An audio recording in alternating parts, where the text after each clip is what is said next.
Share बाजार आज फिर मामूली तेजी के साथ बंद हुआ है और यह ऐसा दिन है कि जहां अगले दिन यानी शनिवार को भी बाजार खुलने वाला है और उसके बाद जो सोमवार आएगा उस दिन बाजार बंद है, क्योंकि उस दिन भारत की कमर्शियल कैपिटल, भारत की व्यापारिक राजधानी मुंबई में मतदान होने वाला है और इस वजह से खासतौर पे स्टॉक एक्सचेंजेस ने छुट्टी का ऐलान कर दिया है। लेकिन इस वक्त कहां अटका हुआ है ध्यान? वो ध्यान अटका हुआ है इस बात पे कि विदेशी निवेशक कितनी बिकवाली कर रहे हैं और ऐसा लग रहा है, जो आंकड़े अभी तक आए हुए हैं, कि किसी एक महीने में सबसे ज्यादा बिकवाली वाला महीना साबित होने जा रहा है मई के महीने के बारे में अंग्रेजी में कहा जाता है sell in may and go away, और ये कहा जाता है कि इन्वेस्टर्स की जुबान में, ग्लोबल इन्वेस्टर्स की जुबान में, जिसको पहले स्मार्ट मनी कहा जाता था, कहा अब भी जाता है, लेकिन अब उसका बहुत असर भारत के बाजार पे दिखता नहीं है। मई के महीने में अभी तक 350 करोड़ डॉलर, 3.5 अरब डॉलर की बिकवाली विदेशी निवेशक कर चुके हैं, जो FII FPI ने बिकवाली की है। और तो अगर ये गणित जोड़ी जाएगी तो जून 2023 के बाद से ये सबसे बड़ी बिकवाली एक महीने की होगी। और उसकी वजह दो ही बताई जा रही हैं। एक वजह तो बिल्कुल साफ है, आपको समझ में आ रहा है, और कितनी वजह है और कितनी नहीं है इस पर बड़ी डिबेट है कि भारत के चुनाव का नतीजा आने वाला है, चुनाव आखिरी चरण की तरफ बढ़ रहा है और इस वजह से बाजार में चिंता और आशंका दिख रही है। हालांकि वो चिंता और आशंका कहां दिख रही है समझना बड़ा मुश्किल है। इन आंकड़ों को पढ़ के लोग कह देते हैं दिख रही है, लेकिन बाजार के किसी भी छोटे बड़े पार्टिसिपेंट से बात कीजिए, दिग्गजों से बात कीजिए, वो कहते हैं कहां है भाई, न उठापटक है, न चिंता है। और क्या आपको इंडिया स्टोरी पे भरोसा नहीं है? आपको दिखता नहीं है कि भारत में किस रफ्तार से टैक्स कलेक्शन बढ़ रहा है, किस रफ्तार से कंपनियों की अर्निंग्स बढ़ रही है, और आगे क्या आपको लगता है कि भारत की इकोनॉमिक प्रोग्रेस की रफ्तार, भारत की तरक्की की रफ्तार कम होने जा रही है? कोई भी सरकार आ जाए, पहली बात तो ये कह रहे हैं कि सरकार यही आने जा रही है। बाजार में इस बात के पैरोकार ज्यादा हैं जिनका कहना है कि 300, 350 या 400 पार भी हो सकता है आंकड़ा। लेकिन फिर चिंता क्या है? तो एक दूसरी चिंता और है बाजार में। वो चिंता है जो विदेशी निवेशक हैं उनको फिर दोबारा वो वाली जगह दिखने लगी है जिसके बारे में अमेरिका, भारत, तमाम देश फिक्रमंद रहे हैं। वो दोबारा चाइना पर बुलिश हो रहे हैं। चाइना में रिकवरी आने के आसार लोग कह रहे हैं कि दिख रहे हैं। चाइना से जो एक्सपोर्ट का डेटा आया है वो भी रिकवरी की तरफ संकेत कर रहा है।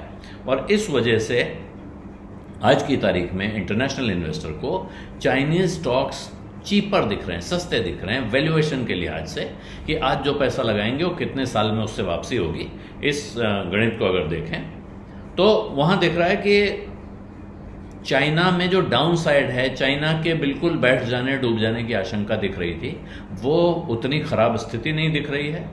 ये एक एरियल इन्वेस्टमेंट्स के पोर्टफोलियो मैनेजर हैं क्रिस्टीन फिलिपॉट्स, उनका कहना है कि चीन में इतनी चिंता नहीं दिख रही है जैसा डर था, और दूसरी तरफ से इलेक्शन से जुड़ा हुआ रिस्क इंडिया में बढ़ गया है। अब ये बढ़ गया कि नहीं बढ़ गया अलग विषय है, लेकिन इस हिसाब से लोग विचार करने लगे हैं या चिंता करने लगे हैं, ये अपने आप में काफी है। और दूसरा उनका कहना है, जिस पर ज्यादा दिमाग लगाना है, कि भारत के स्टॉक्स जिस भाव पर हैं, जिस लेवल पर हैं, और चीन के स्टॉक्स जिस भाव पर हैं, इन दोनों के बीच में वैल्यूएशन का एक बड़ा गैप है। यानी उनका कहना है चीन में माल सस्ता मिल रहा है, भारत में महंगा मिल रहा है, और ये गैप इतना बड़ा है जिसको इग्नोर करना मुश्किल है। तो ये माना यही जा रहा है मोटे तौर पे कि ये सरकार वापस आने जा रही है, और दूसरी तरफ ये जो चाइना से प्रेशर है, इसको लेके भी अभी बहुत सारे विद्वानों का मानना है कि इंडिया से चाइना की तरफ पैसा जाने का भी जो रवैया है, इस पे भी रोक लग जाएगी। बहुत दिन चलने वाला नहीं है, क्योंकि अभी बहुत लोग चाइनीज इक्विटीज को डाउनग्रेड भी कर रहे हैं। एक तरफ से वैल्यूएशन दिख रहा है, दूसरी तरफ से चिंता भी दिख रही है, और दूसरी तरफ इंडिया को अपग्रेड किया जा रहा है। MSCI इंडेक्स में भारत के नए शेयर्स शामिल हुए हैं, लेकिन फिर भी चाइना में जिस हालत में थे, जिस तरह की आशंकाएं थी, वो खत्म होने की वजह से वहां एक रैली सी बनती हुई दिख रही है, रैली बढ़ रही है। और यही वजह है कि इस वक्त भारत के बाजार से तमाम विदेशी निवेशक अपना पैसा निकाल रहे हैं। और आज की तारीख में दुनिया में जो इमर्जिंग मार्केट्स कहलाती हैं, उभरते हुए बाजार हैं, वो सबसे बड़े भारत और चीन ही हैं। तो इन दोनों के बीच ही मुकाबला होना है उस पैसे के लिए जिसको इमर्जिंग मार्केट में आना है। और अगर भारत से पैसा निकलेगा तो चीन जाएगा, चीन से निकलेगा तो भारत आएगा, और अगर चीन में जाएगा तो जाहिर है उसका कुछ ना कुछ हिस्सा भारत से जाएगा, और वही इस वक्त बाजार में दिखाई पड़ रहा है। बिजडा में आज इतना ही, इजाजत दीजिए, धन्यवाद, नमस्कार। बिस्तक आपके लिए लाया है प्रीमियम मेंबरशिप प्रोग्राम, जहां आपको मिलेंगे कई सारे फायदे, जिनमें मार्केट न्यूज़लेटर, लाइव चैट पर आपके सवालों के सबसे पहले जवाब, मार्केट आउटलुक, वीकेंड पर मार्केट स्कैन, एंकर्स के साथ चैट और भी बहुत कुछ। इस प्रीमियम सब्सक्रिप्शन में 3 तरह के प्लान्स हैं, सिल्वर, गोल्ड और प्लैटिनम, जिनकी शुरुआत मात्र 159 रुपए महीने से होती है। इससे जुड़ना भी बेहद आसान है। बिस्तक के YouTube चैनल पर जाएं, ज्वाइन बटन पर क्लिक करें और अपना प्लान सिलेक्ट करें। बस बन गए आप हमारे प्रीमियम मेंबर।